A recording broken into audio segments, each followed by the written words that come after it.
Yo no estaba gritando, nada más estaba orando. Yo no tengo voz.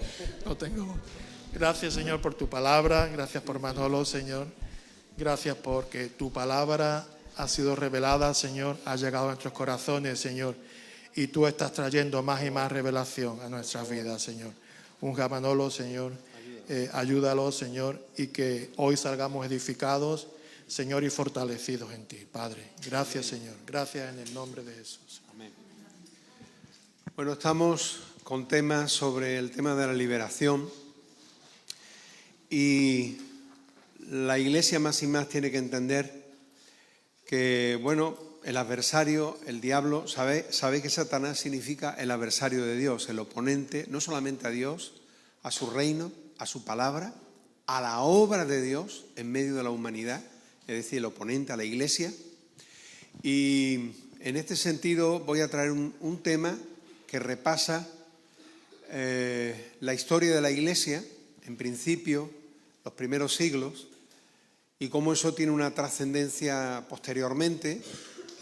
El domingo que viene vamos a seguir, pero traigo una introducción, y la introducción tiene que ver con el pueblo de Israel, porque, hermanos, nosotros como Iglesia no somos mejores que Israel. Israel le falló a Dios muchas veces, pero la historia de la Iglesia es una historia de despropósitos en muchos aspectos y la continua lucha de Dios por levantar una Iglesia fiel, por levantar una Iglesia santa, que no abandonara la predicación del Evangelio. Y la Iglesia, en general la cristiandad, pues falló reiteradamente. Y hoy tenemos las grandes, digamos, denominaciones cristianas, están sumidas en la idolatría, en el orgullo, en el boato, nada más tenemos que ver la Semana Santa sevillana, el barroquismo, el oro, la plata, los diamantes, las esmeraldas de las vírgenes, esa puesta en escena que nosotros no podemos hacer ni queremos, porque nunca Dios mandó algo así, todo lo contrario. La Iglesia de Cristo tiene que ser una iglesia humilde, alejada del orgullo, alejada del oportunismo, alejada de la manipulación. Y entonces, tenemos que aprender de los errores para no volver a repetirlos. La historia de la Iglesia es una historia a muerte por la victoria en el nombre de Jesús. Eso es lo que Dios quiere. Dios quiere la victoria en el nombre de Jesús, del pueblo de Dios, haciendo la obra que Dios desea que hagamos. Todos los que quieren vivir piadosamente en Cristo Jesús, justamente, ¿verdad?, serán perseguidos. Es decir, que esto es claro, si nosotros predicamos el Evangelio, si nosotros somos santos, si nosotros realmente predicamos a Cristo como somos prosélitos en ese sentido, que decimos que Él es el único camino, la verdad y la vida, tarde o temprano seremos perseguidos. Ahora estamos en un tiempo de paz, de bendición, pero aquí, en Europa, no sabemos hasta cuándo, pero en otras naciones, hay 50 naciones donde la Iglesia hoy está perseguida y a muerte en muchas de ellas. Sigue diciendo Mateo 5, 11 y 12, bienaventurados sois cuando por mi causa os vituperen y os persigan y digan toda clase de mal contra vosotros, mintiendo. Gozaos y alegraos, porque vuestro galardón es grande en los cielos. Entonces los entregarán a tribulación y los matarán, y serán aborrecidos por todas las naciones por causa de mi nombre, dice Jesús en Mateo 24, 9.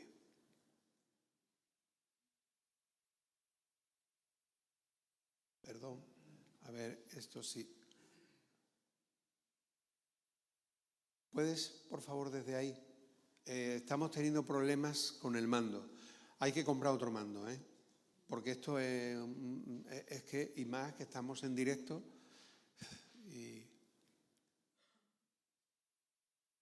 ¿Puedes, por favor, desde ahí controlar el tema?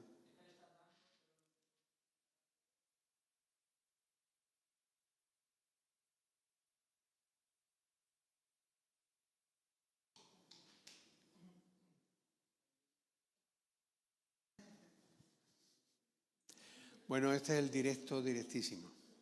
Entonces, la técnica, menos mal que el Espíritu Santo no está sometido a la técnica, porque si no, y más con la inteligencia artificial que viene, que está allá. ¿Por qué la historia de la cristiandad ha tenido tantos fracasos? ¿Os habéis preguntado alguna vez esto? ¿Por qué teniendo un Dios tan grande, muchas veces la iglesia parece tan vacía de poder? ¿Os habéis preguntado esto alguna vez? ¿Por qué en 20 siglos de historia del mundo el mundo no ha sido alcanzado habiendo hecho Cristo una obra tan completa y habiendo sido dado el Espíritu Santo para darnos poder para testificar con autoridad, señales y prodigios? ¿A qué es debida tanta debilidad y fracaso? Un pueblo que no aprende de sus errores está obligado a repetirlos. Y ha ocurrido muchas veces. Entonces, vamos a seguir. Me ha encantado y creo que era algo del Espíritu Santo para animarnos y confirmarme cuando habéis cantado: ¿en qué momento perdimos el camino? Oh Padre, perdónanos. ¿En qué momento dejamos de escuchar? Oh Padre, perdónanos. ¿En qué momento nuestro corazón se volvió frío? Padre, perdónanos. Wow, tremendo, ¿eh? Creo que hoy vamos a apuntar mucho de los movimientos históricos, en este caso la Iglesia Católica especialmente, también la Iglesia Ortodoxa cayó en lo mismo, pero nosotros no somos mejores. De hecho, la Iglesia protestante ha cometido muchos errores y está cometiendo muchos errores en diferentes lugares, porque el problema es el ser humano y el problema es que tenemos un adversario, el diablo, el adversario de la obra de Dios, que va a procurar desviarnos, no ser leales y no cumplir con nuestro propósito más importante: predicar el Evangelio a toda criatura. La historia de Israel, aquí ha sido, la historia de Israel reflejó la titánica lucha espiritual del diablo contra Dios, su reino y su pueblo. Jeremías, fijaros, Jeremías 22, 1 y 3 y 10, 12, era Sedequías de edad de 21 años cuando comenzó a reinar y reinó 11 años en Jerusalén.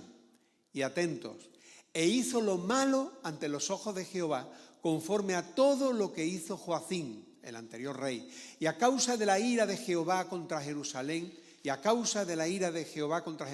y Judá, llegó a echarlos de su presencia, y se rebeló Sedequías contra el rey de Babilonia. Es decir, bueno, el rey encabezaba un pueblo y un pueblo influido por su rey. Ambos estaban en una deslealtad para con Dios, y llega a decir que el Señor llega a echar fuera de su presencia al pueblo de Dios y al rey Sedequías. Y sigue diciendo: entonces prendieron al rey.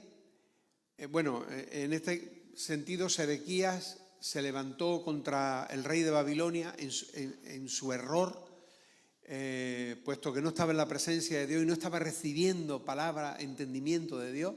Y entonces prendieron al rey y le hicieron venir al rey de Babilonia, y degolló el rey de Babilonia a los hijos de Sedequías delante de sus ojos, y también degolló a Ribla a todos los príncipes de Judá. No obstante, el rey de Babilonia solo le sacó los ojos a Sedequías y le ató con grillos y lo hizo llevar a Babilonia y lo puso en la cárcel hasta el día en que murió. Fijaros, lo tuvo humillado todo el tiempo de vida.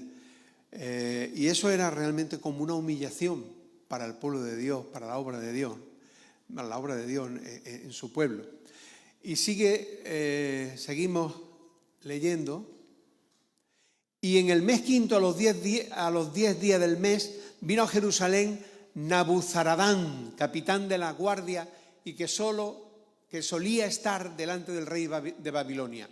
Y quemó la casa de Jehová, el templo, la casa del rey y todas las casas de Jerusalén. Y destruyó con fuego todo edificio grande, y todo el ejército de los caldeos que venía con el capitán de la guardia destruyó todos los muros de derredor de Jerusalén. Es decir, echó abajo los palacios, el templo, los palacios y aún las murallas de Jerusalén. Lamentaciones 2, 6 y 7 dice: como quien derriba una choza, Dios destruyó su templo. Ya nadie en Jerusalén celebraba los sábados ni los días de fiesta. Dio rienda suelta a su enojo contra el rey y los sacerdotes, se está refiriendo a Dios. Incitó al ejército enemigo a conquistar Jerusalén. Y el enemigo gritó en su templo como si estuviera de fiesta: Dios ha rechazado por completo su altar y su santuario. Fijaros lo que cantaba el enemigo. ¡Wow! ¡Qué vergüenza!, ¿no? ¡Qué vergüenza para el pueblo de Dios!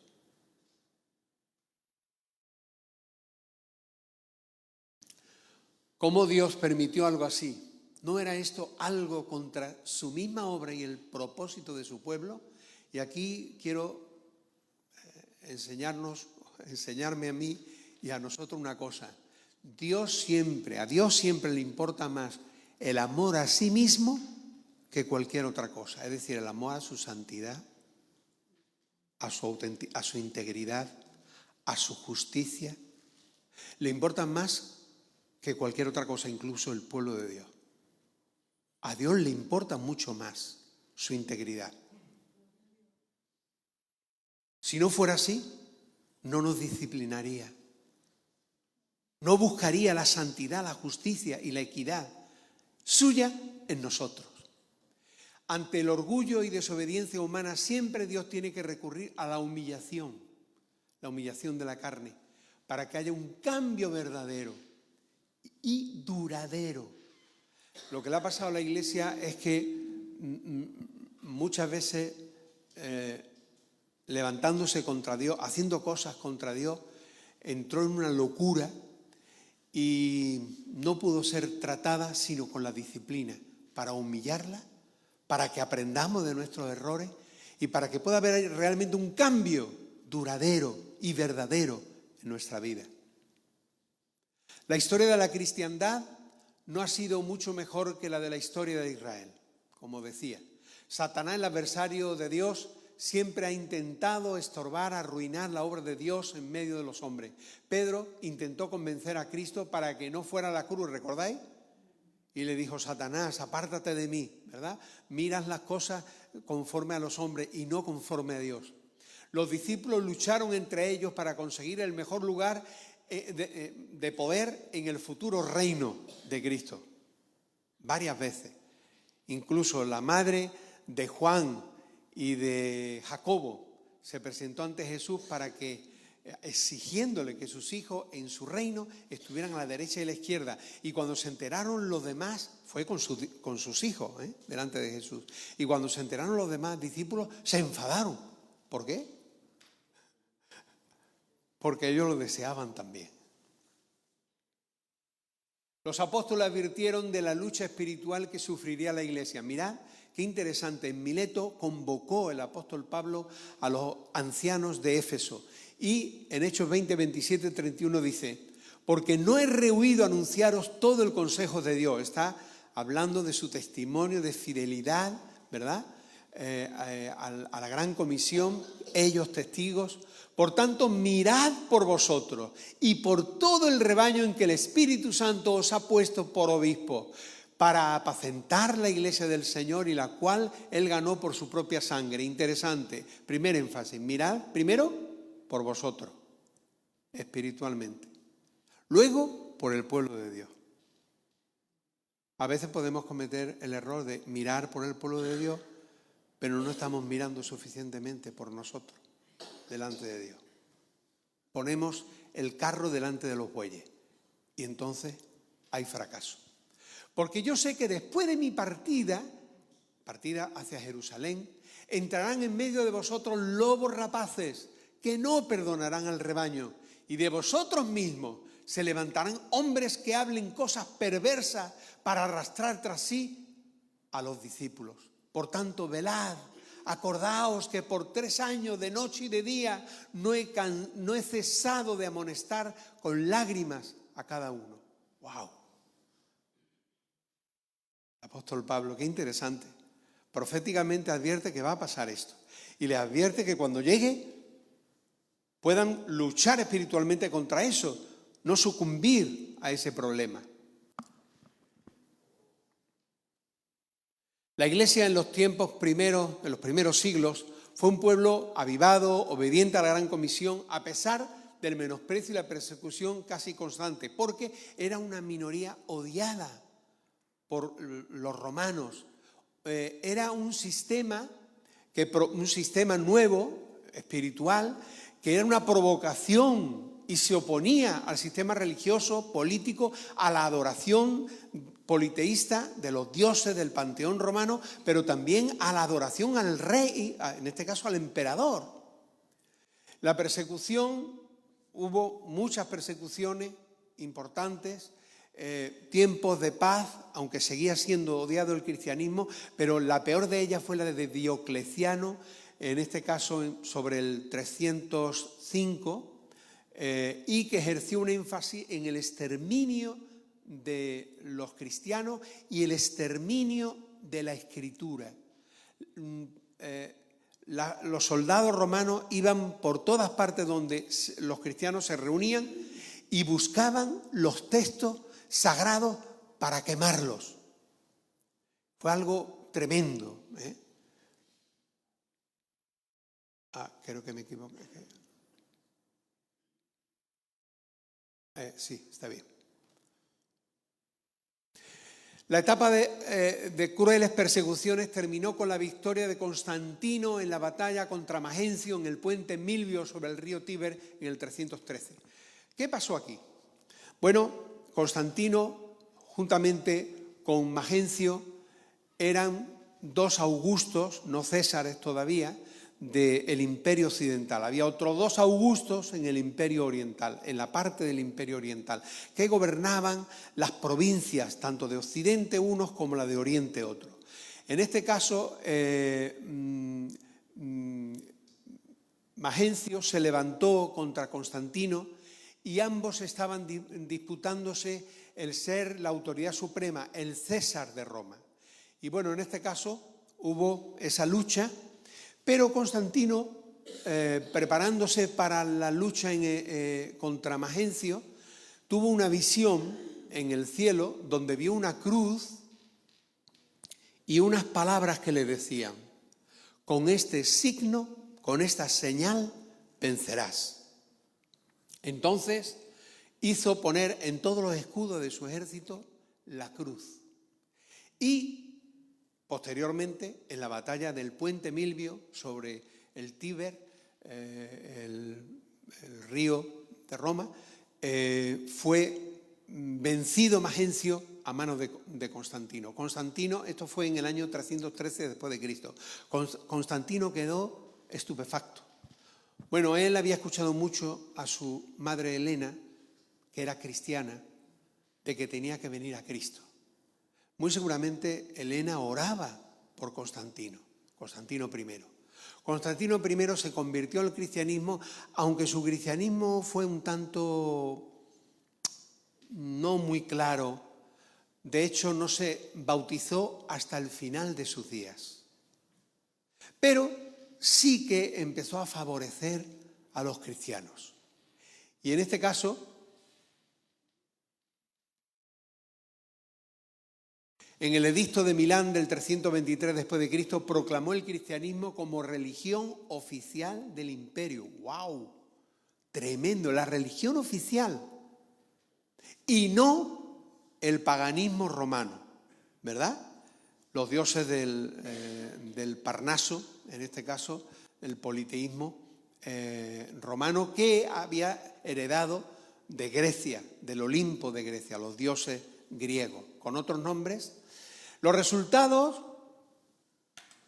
buenos, aunque la consecuencia fue agridulce, es decir, hubo resultados buenos y resultados muy malos.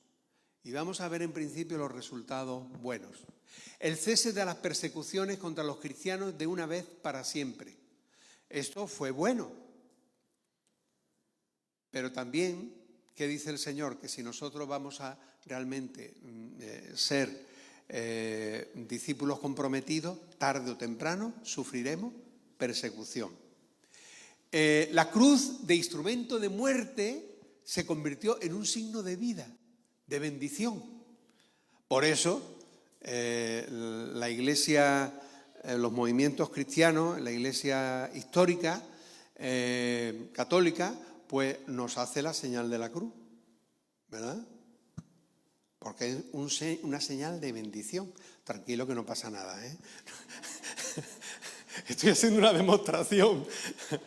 De hecho, bueno, yo me acuerdo, yo era un católico muy convencido. Cuando salía de mi casa me hacía la señal de la cruz, porque esa señal me iba a proteger todo el tiempo, de mi salida afuera o de mi entrada. Curioso, los judíos tienen en la entrada de su casa como una especie de, no digo de buzón, una casita, en el Belén estaba una casita, la cual se abría, pero en ella estaban versículos de la Torá. Y entonces la besaban, la tocaban y creían también que Dios lo iba a proteger. Bien, los edificios arruinados, segunda cosa, en la persecución fueron restaurados y multiplicados por todo el imperio. El Panteón Romano, que era como el templo de todos los dioses, ahí lo tenéis, un templo que ha quedado completamente tal como estaba, pues se llenó de santos romanos, de santos mártires, de insignes hombres de Dios y mujeres a los que se le empezó a dar adoración, que se le llamó veneración. La Iglesia Católica cambia el nombre de adoración por veneración para hacerlo más suave, pero al final es lo mismo. Es un engaño, es como algunos políticos que han dicho una cosa y luego la cambian y dicen otra. Y entonces encajamos la veneración por adoración.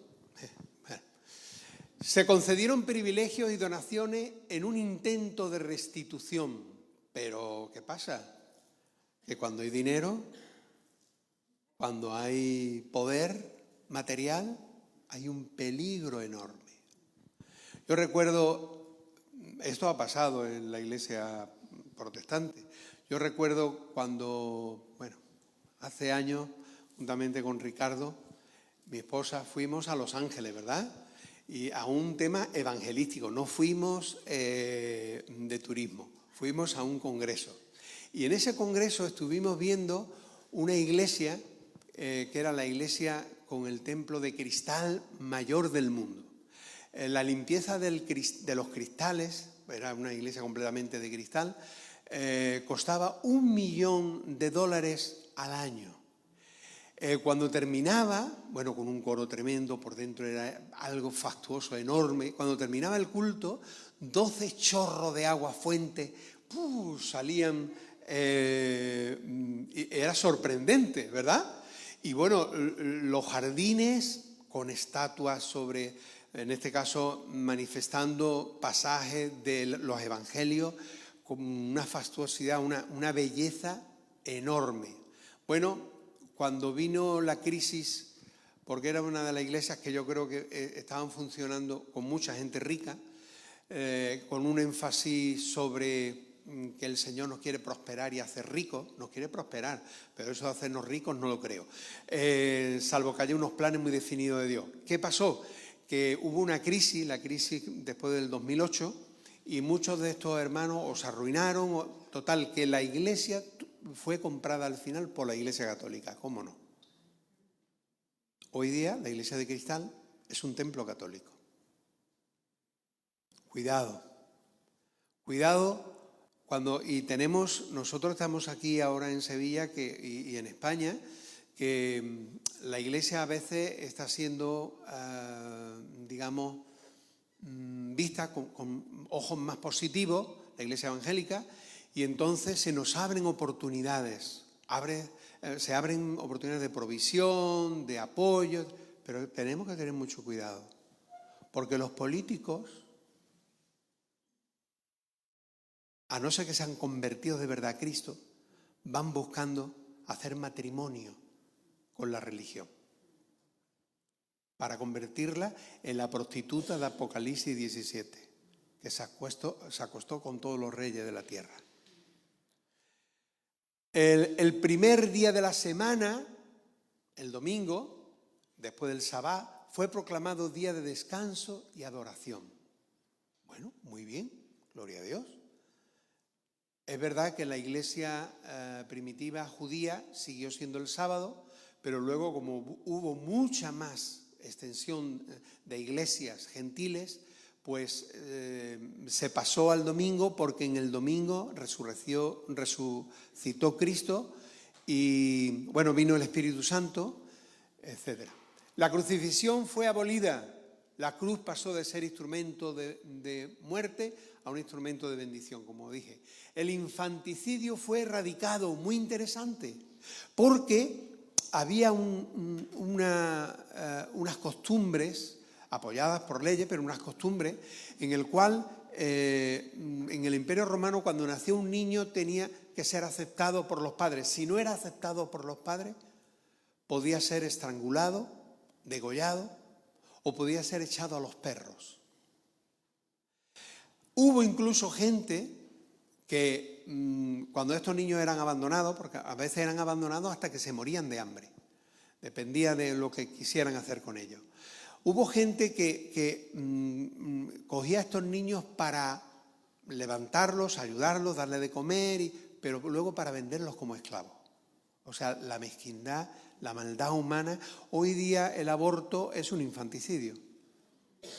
Y en nuestro país está muy extendido. Hace años prediqué sobre el tema y hice un estudio y hace ya años, no me acuerdo cuánto, y ya había una cantidad en ese tiempo como de 2.600.000 niños que habían sido abortados. Y esto hace 4 o 5 años. O sea, España, esto es tremendo. El infanticidio fue erradicado por los principios cristianos, porque el cristianismo da una dignidad en este caso, a la vida humana que no se la da ninguna otra religión ni filosofía. La condición de los esclavos fue mejorada y se les concedió derechos y protección sobre sus mismos amos. ¡Wow! Y con el tiempo fue erradicada, prohibida. Los juegos de gladiadores como espectáculo público, porque era el espectáculo público como en España los toros, ¿no? El espectáculo público más maravilloso, digamos, aglutinaba más gente. De hecho, en esos mismos circos y anfiteatros, pues los cristianos fueron echados a los leones o fueron muertos o encendidos como fuego, ¿verdad? Como antorchas. El edicto de Milán supuso un inicio de una nueva etapa de oposición a la Iglesia por parte del diablo. La lucha ahora sería desde el interior de la Iglesia. El diablo mostró a Jesús la gloria de todas las naciones y le dijo: todo esto te daré si postrado me adorares.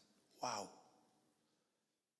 Todo esto de la gloria de las naciones, dinero, fama, facilidades. Muchas veces la historia de la Iglesia me recuerda al caballo de Troya. ¿Sabéis el caballo de Troya, la historia? Bueno, los enemigos de Troya no podían vencer las murallas y el ejército que en este caso las estaba defendiendo, y entonces idearon hacerle un regalo. Y era el caballo, un caballo que representaba una de las deidades de Troya, y en ese caballo dentro iban especialistas, los militares más fuertes, más inteligentes, más diestros de los enemigos de Troya. Y por la noche salieron y ocuparon así Troya, y Troya fue vencida porque recibieron el caballo como una ocasión, ¿verdad? Como una oportunidad. ¡Wow! Aquí quieren la paz, por lo visto. La paz. El diablo nunca quiere la paz con la Iglesia. Mateo 12, 22, 26 dice: entonces fue traído a él un endemoniado ciego y mudo, y le sanó de tal manera que el ciego y mudo veía y hablaba. Y toda la gente estaba atónita y decía, ¿será este aquel hijo de David? Mas los fariseos, al oírlo, decían, este no echa fuera a los demonios, sino por Belcebú, que es un demonio. Príncipe de los demonios, sabiendo Jesús los pensamientos de ellos, les dijo, todo reino dividido contra sí mismo es asolado, y toda ciudad o casa dividida contra sí misma no permanecerá. Y si Satanás echa fuera a Satanás contra sí mismo, está dividido. ¿Cómo pues permanecerá su reino? Una enseñanza de Jesús. Pero esto es lo que ha intentado el diablo con la iglesia, dividirla. Y le ha salido muy bien muchas veces. El domingo que viene veremos, bueno, un poquito más sobre esto. No me voy a adelantar. Los retrocesos espirituales hundieron el testimonio santo de la Iglesia y acabaron con la predicación del Evangelio de Cristo en muchas partes del Imperio Romano. Claro, toda la gente se hizo, ahora vamos a ver, casi todo el mundo se hizo cristiano, pero soterradamente permaneció la idolatría hasta nuestros días. Es decir, la gente se convirtió de nombre, obligados en este sentido muchas veces, por los políticos, por el emperador, porque no convenía estar en contra de los políticos, en este caso del emperador Constantino I y los posteriores, pero por debajo seguían siendo politeístas.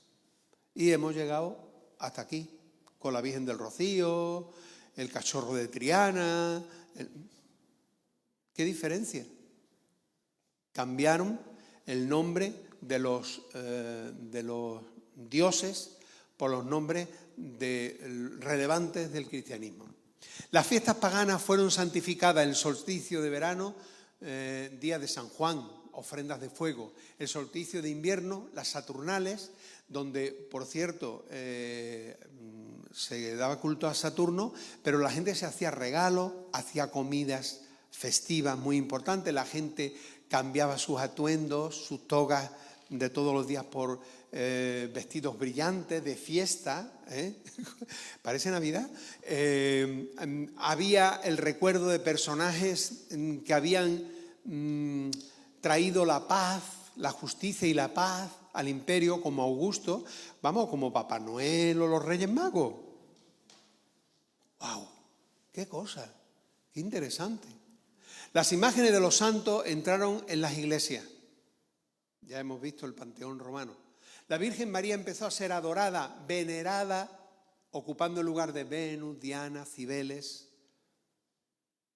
La cena del Señor dejó de ser un memorial para convertirse en un sacrificio real en cada misa.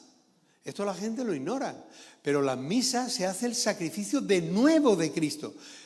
Un sacrificio que teológicamente, y con el concepto de que no es cruento, es decir, Cristo nuevamente no sufre, pero es sacrificado, realmente, al punto que en la transustanciación de la Eucaristía el pan se convierte en carne física, con venas, con músculo, con hueso, con sangre de Cristo.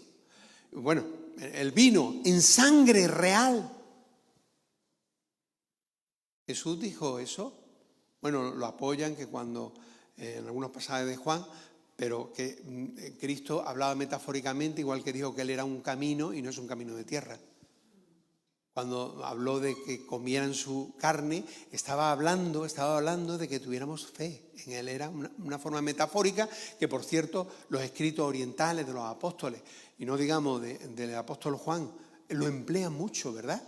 Entonces, dice Hebreos que el sacrificio de Cristo se hizo una vez para siempre. Así que la misa está errada. Esto fue una de las cosas que mi primera esposa, que ya está con el Señor, monja, en el convento, leyendo la Escritura, ella formaba, bueno, era la superiora de un grupo de monjas que llevaban una colonia en el Torbiscal y estaban en la iglesia, llevaban la iglesia de ese lugar, y ella pues descubrió Hebreos cuando dice que el sacrificio fue hecho una vez para siempre. Entonces digo, bueno, ¿y yo entonces por qué voy a la misa? Si en la misa se sacrifica de nuevo a Cristo. Entonces ella, entendiendo que era contrario a la Biblia, pues dejó de ir a misa. La superiora del convento dejó de ir a misa, de confesarse con el cura, de no estar de acuerdo con los bautismos de niños, de bebés. Pero, ¿qué le pasa a las monjas? Bueno, a las monjas convertidas le pasan muchas cosas. Bueno, seguimos. La humildad y la santidad dio paso al orgullo, la ambición, el oportunismo, la competición, la simonía, que es la venta de ministerio, de posiciones de poder.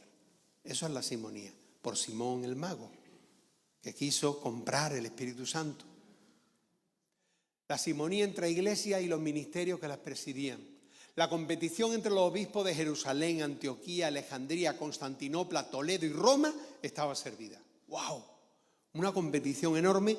Al final Constantino apoyó más y más al obispo de Roma y en este caso le concedió, ¿verdad?, pues su preeminencia sobre Alejandría, Toledo, etc.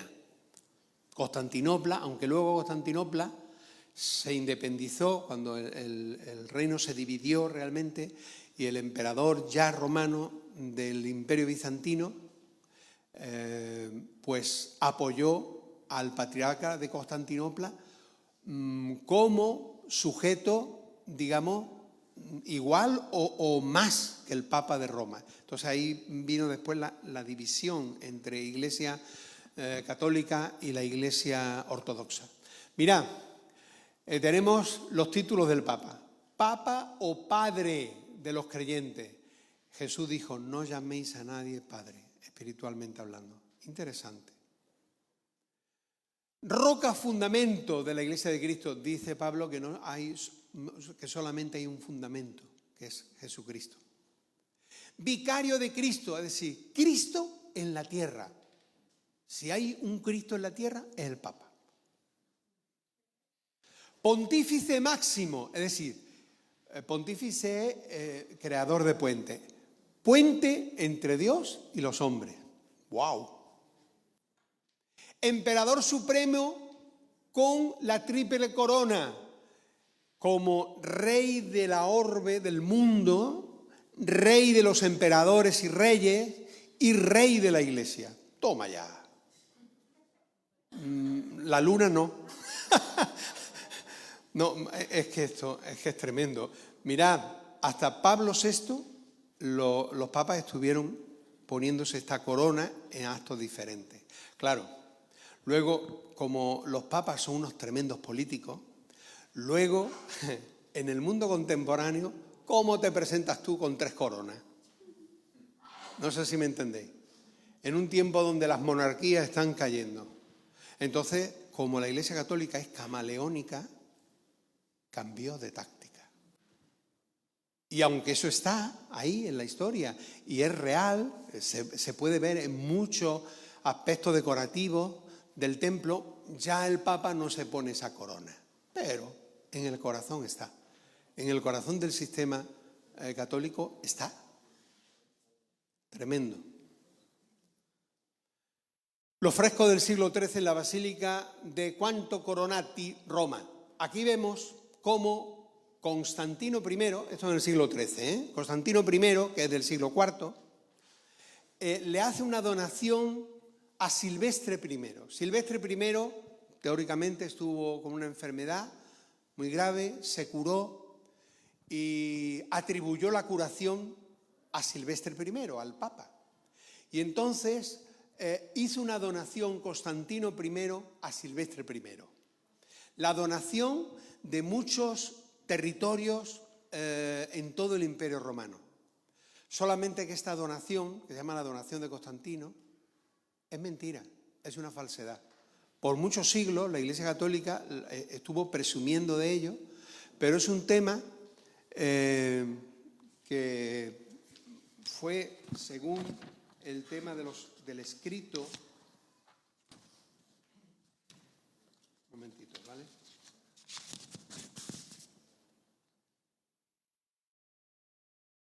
Ajá. Pues creo que ahora va a aparecer. La donación de Constantino, siglo VIII. Constantino I es del siglo IV. En el siglo VIII se hace este documento. Y en este documento, pues hay otro que es paralelo del siglo IX, que son las decretales de San Isidoro. En las decretales, bueno, en la primero, pues se, digamos, propugna claramente que el Papa de Roma es el representante espiritual, el máximo representante, rey espiritual, digamos, y que merecedor de que ciertas tierras en todo el imperio sean cedidas por el emperador Constantino I. Las decretales de Isidoro, San Isidoro tiene que ver con Sevilla y no es este, de Isidoro, que es un obispo del siglo XIX, siglo IX, en las que se enumeran los primeros papas desde los primeros apóstoles, los cuales concedieron autoridad al Papa romano sobre toda la tierra y la inviolabilidad de todo el clero, que estaba exento de ser juzgado por la autoridad civil. Esto es muy interesante porque hasta hace poco los curas no podían ser, o en este caso los clérigos, no podían ser juzgados por la autoridad civil, sino por la autoridad eclesiástica. Y por eso había tantos abusos que ahora están saliendo, porque claro, ahora hay luz sobre el tema. Es interesante. Este Isidoro, digamos, estaba reflejando un escrito que ya lo había encontrado y era un escrito de los apóstoles de Cristo y donde se enumeraban también los primeros papas romanos. Falso, también es un documento falso. Juan 18:36 dice: mi reino no es de este mundo. ¿Querrá el Señor darnos tierra? Bueno, lo mismo, necesitamos comprar un terreno para levantar una iglesia. Bueno, hay iglesias que, cuidado cuando la iglesia te la van a regalar. ¿Y quién la regala? Por eso, cuando empezó a ver el tema de los terrenos para la iglesia evangélica, hubo cierta lucha y cierta, digamos, inseguridad en las iglesias si aceptarlo o no. Pero el tema es, si tú aceptas una donación, vale, pero que la donación no te venda. No sé si me entiendes. No te venda al político. Porque el político lo que quiere es que estés a su, digamos, al apoyo suyo, ¿no? En los Estados Unidos yo creo que la iglesia está muy relacionada con la política, demasiado. Pero esto es mi opinión personal. Y esto está trayendo muchos problemas y yo creo que yo los estoy viendo. Juan 18:36, mi reino no es de este mundo. Mateo 20:25-26, sabéis que los gobernantes de los gentiles se enseñorean de ellos y que los grandes ejercen autoridad sobre ellos. No ha de ser así entre vosotros, sino que el que quiera entre vosotros llegar a ser grande, sea vuestro servidor. En la Iglesia Católica y en la Ortodoxa se habla mucho de los clérigos y de los religiosos como servidores, pero al final el pueblo les está sirviendo. Y si te opones, van a ir contra ti y tu vida va a como le pasa a los políticos, a algunos políticos, van a ir a por ti y si te pueden matar, te van a matar, que es la historia lamentable también, con la Inquisición, que bueno, el domingo veremos algo que viene. El apóstol Pedro, supuesto primer papa, nos exhorta a ser peregrinos en este mundo. Peregrino. ¿Un peregrino tiene tierra? ¿Tiene casa propia? Vamos a ver, no hay problema que tengas tu casa. Pero un peregrino va caminando y no tiene lugar fijo, ¿verdad? Es una forma metafórica. 1 Pedro 1:17-19. Si invocáis por Padre a aquel que sin acepción de personas juzga según la obra de cada uno, conducíos en temor todo el tiempo de vuestra peregrinación. Es decir, para que no cometáis errores. Sois peregrinos, no os afinquéis en un lugar, tenéis, ¿verdad?, que estar sin el corazón en las cosas materiales, en las oportunidades, sabiendo que fuisteis rescatados de vuestra vana manera de vivir. ¿Por qué? Porque el mundo está viviendo en una manera vana, aferrado a las cosas materiales. Dice, la cual recibiste de vuestros padres, no con cosas corruptibles como oro o plata, sino con la sangre preciosa de Cristo, como de un cordero sin mancha y sin contaminación. Primera de Juan 2:15, no améis al mundo, ni las cosas que están en el mundo. Si alguno ama al mundo, el amor del Padre no está en él. Y esto le ha pasado a la cristiandad, al cristianismo. Muchas veces el cristianismo ha amado al mundo y entonces el amor de Dios ha desaparecido. El Espíritu Santo ha desaparecido. Los dones y los talentos, los ministerios del Espíritu Santo han desaparecido. ¿Por qué no hay poder continuado de milagros, de señales? Oramos mucho para que vuelvan. En algunos lugares se están dando, pero ¿por qué en la historia solamente en algunos avivamientos ocurren?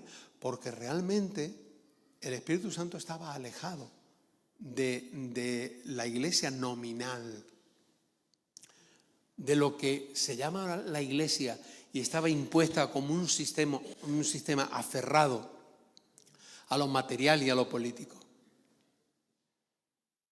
Ante la desintegración de la Iglesia de Cristo, Dios estuvo levantando diferentes movimientos que reaccionaban a la mundanidad de la Iglesia. Los montanistas, fundados por Montano, reclamaban volver a la sencillez de la Iglesia primitiva, creían en los dones del Espíritu Santo y fueron tratados como herejes. Siglo II y siglo III ya empezó a haber el levantamiento de estos movimientos, y posteriormente en la historia también. Los anacoretas, estilitas y cenobios o comunidades monacales, Juan 15:19, 1 Juan 2:15, Santiago 4:4-5 nos habla de ser amigos del mundo y nos convertiremos en adúlteros espiritualmente, por ejemplo. Pero, ¿qué son los anacoretas? Pues mirad, hubo tal pérdida de espiritualidad en el Imperio Romano, en las iglesias, en los creyentes, que hubo gente que se asustó. Hubo gente que no estaba de acuerdo. Y era algo tan fuerte que decidieron salir fuera. Es decir, el que sale fuera. Y hubo un movimiento tanto individualista como de comunidades, monacal. Ahí empiezan los monasterios, las órdenes religiosas que luego derivaron también en otra cosa, o perdieron la autenticidad del principio. Los anacoretas pues se refugiaban en cuevas y allí estaban en ayuno y oración y meditación de la palabra, y los que venían, porque eran tenidos como hombres santos, los que venían para escuchar su sabiduría, ellos predicaban la palabra, especialmente la santidad, porque era una reacción a toda la podredumbre de la cristiandad en el Imperio Romano. Los estilitas, pues los estilitas eran como los anacoretas, pero se subían en una columna. Y desde la columna, en ayuno y oración, los discípulos, la gente que los quería, le daban de comer, hacían mucho ayuno. Algunos estuvieron hasta 69 años. Por ejemplo, voy a deciros algunos, es que es interesante. Yo digo, Dios mío, ¿por qué de la columna? No podemos reír, pero no era para reír, ¿eh? Ellos estaban haciendo una señal. La señal era separación del mundo. Y, por ejemplo, Simeón, el estilita, el viejo, él estuvo cerca de 30 y tantos años, aquí no lo tengo, no sé si 37 años en un pilar, expuesto al sol, la lluvia, el viento, la nieve. Pero ¿cómo se puede? Pues ellos tenían tal celo por Dios querían demostrar que se necesitaba separarse la iglesia de toda esa podredumbre, y la manera que ellos entendieron era ponerse encima de un pilar. ¡Wow!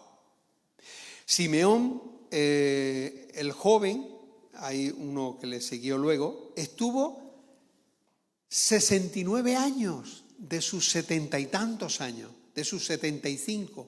Esto en el siglo VI. Estuvo encima de un pilar. ¡Wow! Nos puede parecer una barbaridad, pero hermano, era en su forma, era un tema, era un mensaje profético. ¿Me entendéis? Dios usa los mensajes proféticos en este sentido. Bueno, Jeremías se tuvo que comer un rollo de la palabra, ¿no? Pero, o andar desnudo, etc. Entonces hay un mensaje profético muy fuerte. Causaron sus predicaciones. Fijaros, Juan Bautista, ¿dónde predicaba? Fuera de las ciudades, en lugares desiertos, y iban a él. Mira, miles de discípulos se congregaban en torno a estos hombres y iban para escuchar, y algunos pues se convertían y levantaban un pilar y se ponían encima. Algunos escritores históricos dicen que en algunos lugares había tantos pilares que parecían una ciudad. ¡Wow! Los estilitas, me faltan los cenobitas, pero bueno, eran las órdenes religiosas, en este caso de conjunto, un conjunto de personas que se dedicaban a la oración, al ayuno y al trabajo de la tierra. Bien, ahí empiezan los monasterios. Ante la desintegración, seguimos. La estrategia del diablo, el abandono de 3 principios claves que la Biblia enseña. Primero, el cumplimiento del mandamiento de la Gran Comisión. Y hubo una cosa que se estableció, el bautismo generalizado de, por ejemplo, en los pueblos germanos, los vándalos, los alanos, los godos, los visigodos. Se convertía el rey y mandaba que todo el pueblo se convirtiera. Y había bautismos masivos. El bautismo de niños. Esto hizo que ya las personas que pasaban por el bautismo eran tomadas como cristianas. Pero había habido conversión. España es un ejemplo. Vladimir I, del siglo X, llamado el Sol Rojo, el Constantino de Ucrania y Rusia, el santo isoapóstol, es decir, igual a los apóstoles de la Iglesia Ortodoxa rusa, fue hecho santo, se bautizó. Pero fijaros qué interesante, este hombre quiso unificar a su pueblo, a las tribus, y entonces estaban llenas de politeísmo, y él quiso que tuvieran una religión monoteísta. Entonces mandó a unos sabios suyos a que en las naciones de alrededor estudiaran el Islam, el judaísmo, el cristianismo católico y el cristianismo ortodoxo. Y se quedó con el cristianismo ortodoxo. Porque cuando llegaron los sabios fueron apabullados por la bienvenida, las fiestas, el boato. Bueno, yo no sé, sabemos, porque conocemos más de las procesiones, en este caso católicas, pero el boato de la Iglesia Ortodoxa es demasiado, ¿eh? Una boda con las coronas, muy bonita, y muy lujosa. Y bueno, si el Papa tiene la triple corona, el patriarca de Constantinopla tiene una mitra increíble, de brillante, bueno, vale. Total, que entonces los sabios volvieron a Vladimir I, llamado el Grande, como Constantino I fue llamado el Grande en la historia, y le dijeron, y entonces optó por la Iglesia Ortodoxa. Hizo que se convirtieran todos sus hijos y sus 800 concubinas y esposas que tenía. El hombre, no sé, para visitarla, simplemente tomarse un café necesitaría varios años, pero bueno, Tremendo. Este hombre fue hecho santo, pero mirad, un ejemplo del bautismo de masas. ¡Wow!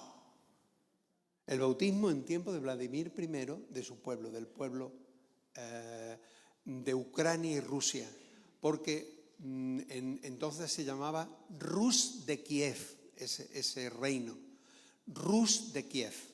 Kiev, sabéis que es la capital de Ucrania. Bien. Segundo lugar, bueno, cuando bautizamos a un niño pequeño, ¿qué le pasa? ¿Ha podido dar testimonio de fe? ¿Conoce a Cristo? Pero ya es tenido como pueblo de Dios, ya es tenido como cristiano. Y entonces no se ejerce, aunque se enseñe la palabra, no se ejerce, no se le enseña el nuevo nacimiento, porque según la Iglesia Católica el nuevo nacimiento se produce en el bautismo. El abandono de una santificación conforme a las Escrituras, segundo tema. Las costumbres paganas mantenían la superstición del pueblo y la palabra de Dios fue cada vez más desconocida por el pueblo y aún por el clero. Oseas 4:6, mi pueblo fue destruido porque le faltó conocimiento de Dios, de su palabra. Por cuanto desechaste el conocimiento, yo te echaré del sacerdocio, y porque olvidaste la ley de tu Dios, también yo me olvidaré de tus hijos. Y esto pasó. La iglesia, el clero, se separó, se olvidó de Dios, se olvidó de la palabra de Dios, y entonces Dios se olvidó de ellos. No actuaba en medio. ¿Por qué? Porque era un pueblo que estaba, ¿verdad?, obstruyendo la verdad. Estos ejemplos de querer volver al cristianismo primitivo, pero estos ejemplos, bueno, era algo que no cambiaba la vida del imperio, de la gente del imperio. La pérdida del concepto de la iglesia como un cuerpo formado por muchos miembros servidores con dones y ministerios para predicar y edificar. Por eso tenemos que en la Iglesia Católica de siempre tenemos a uno que lo hace todo, la misa, y los demás están como espectadores.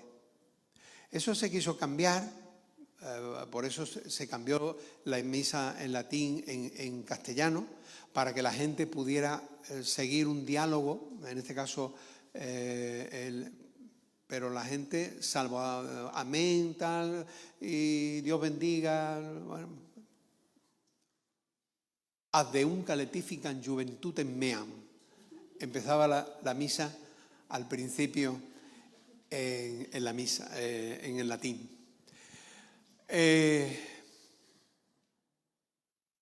La cristiandad se dividió en dos clases sociales: el clero, que gobernaba, y los seglares, que son súbditos pasivos.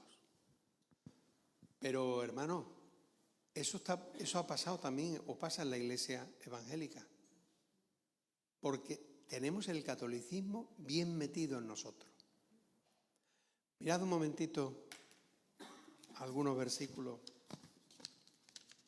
1 Corintios 12, 27, 28. ¿Alguien lo puede leer, por favor? 1 Corintios 12, 27, 28.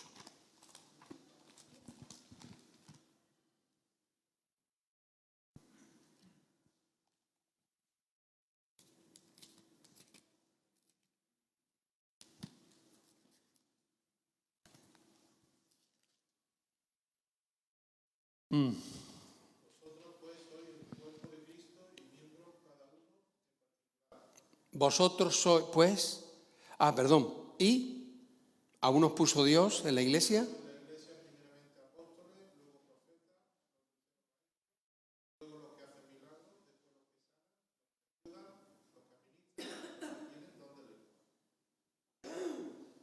Los que ayudan. ¿Cuánta gente quiere ayudar en una iglesia? Porque hay espacio para todo el mundo. Lo que está claro es que dice, si el pie no es oreja, si el pie no es mano, ¿no es del cuerpo? Si la oreja no es ojo, ¿no es del cuerpo? Es decir, Todo en nuestro cuerpo tiene una función. Todo creyente, hijo de Dios, es un siervo que tiene que tener una función, por lo menos, en el cuerpo. Pero el tema es que en la Iglesia Católica hay una minoría que gobierna, lo hace todo y domina a una mayoría que no hace nada.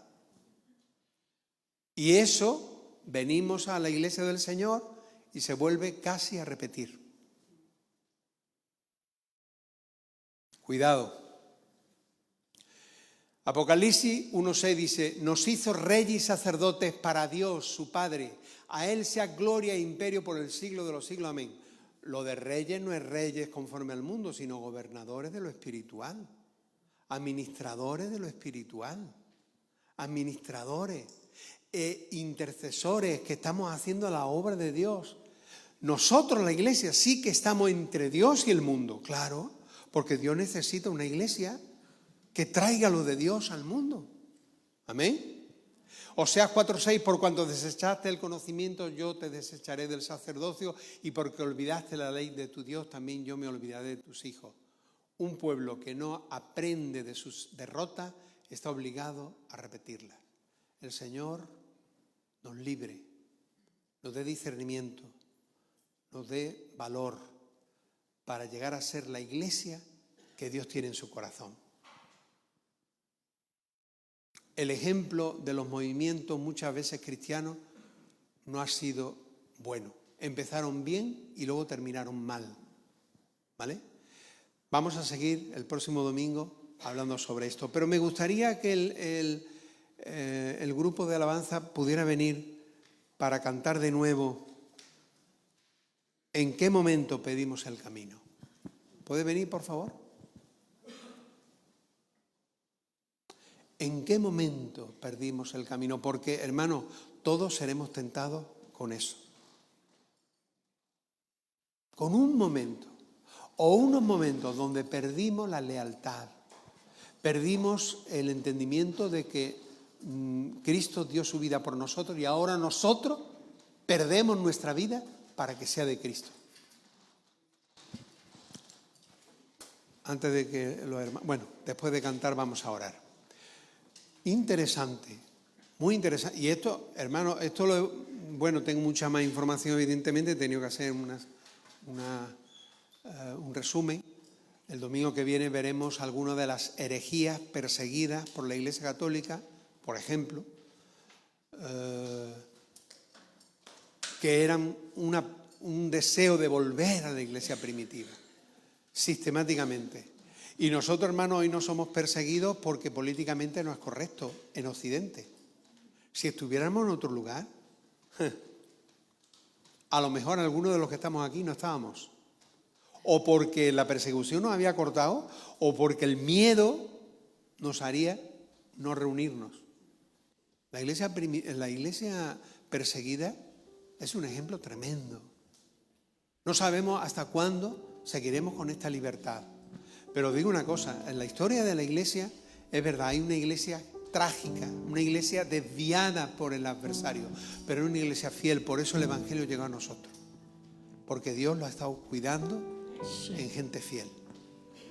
Vamos a cantar este cántico. ¿Nos ponemos de pie, por favor?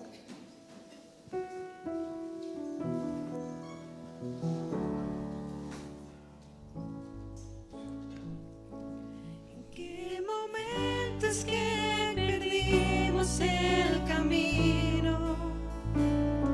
¿En qué momento es que dejamos de escuchar?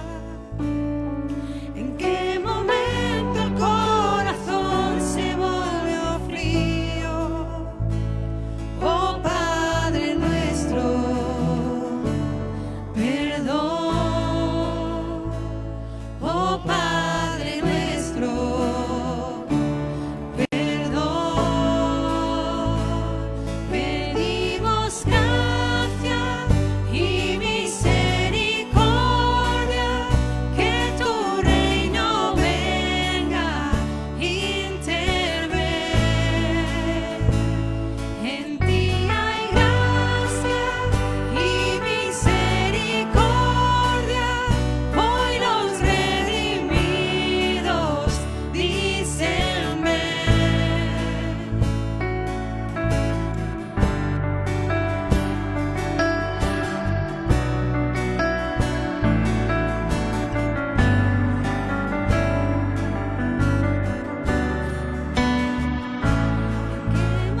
iglesia tuya pedimos perdón por cuantas veces nos hemos desviado a lo largo de la historia y declaramos que nosotros no somos mejores, Señor.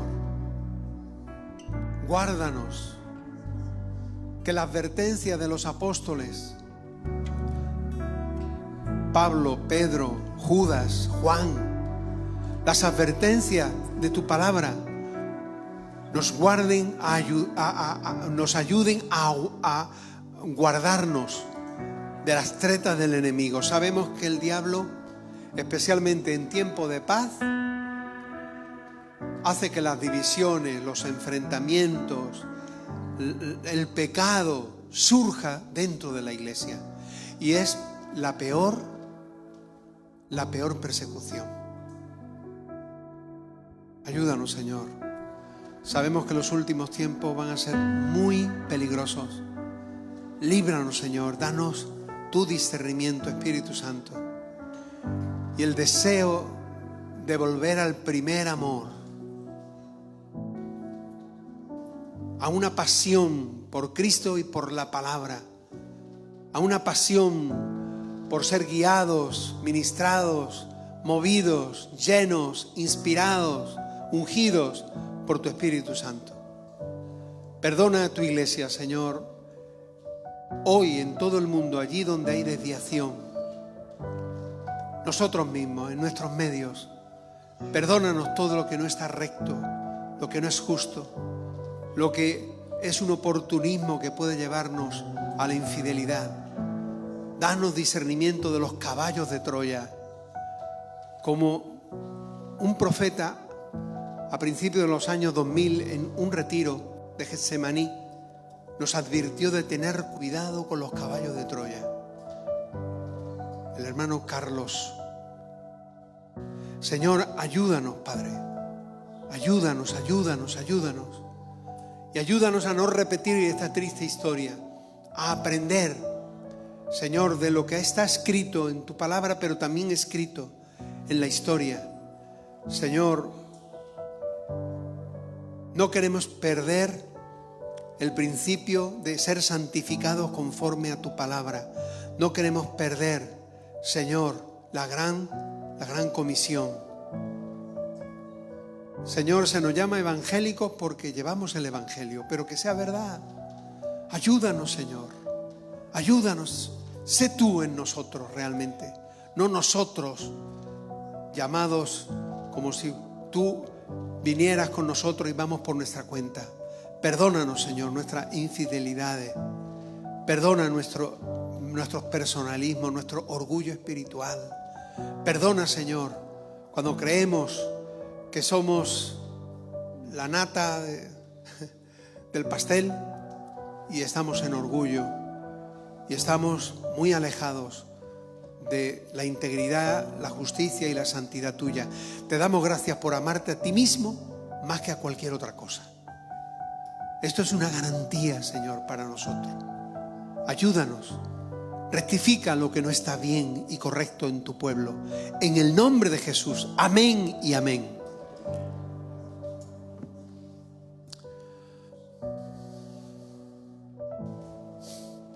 Vamos a cantar otra. Otra que hable del... Porque hoy, después de esta, el señorío de Cristo. El señorío, no el señorío nuestro. Esa es la gran equivocación. Cuando nosotros queremos ser señores. Vamos a cantar una que hable, exalte a Cristo, y con esto terminamos, ¿vale?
Bendecimos tu nombre. Declaramos que eres el Todopoderoso. Tuya es la gloria, el imperio. Aleluya. Bendito. Amén. Bien, solamente unos anuncios muy importantes. Solamente unos anuncios, por favor.